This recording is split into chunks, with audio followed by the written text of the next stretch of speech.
જય ગૌ માતા।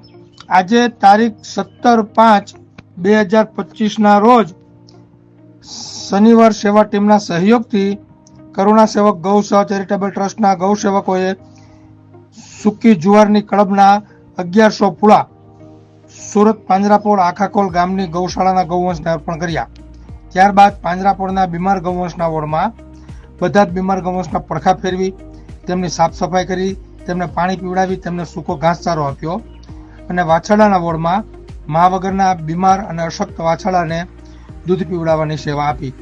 જય ગૌ માતા, જય ગોપાલ।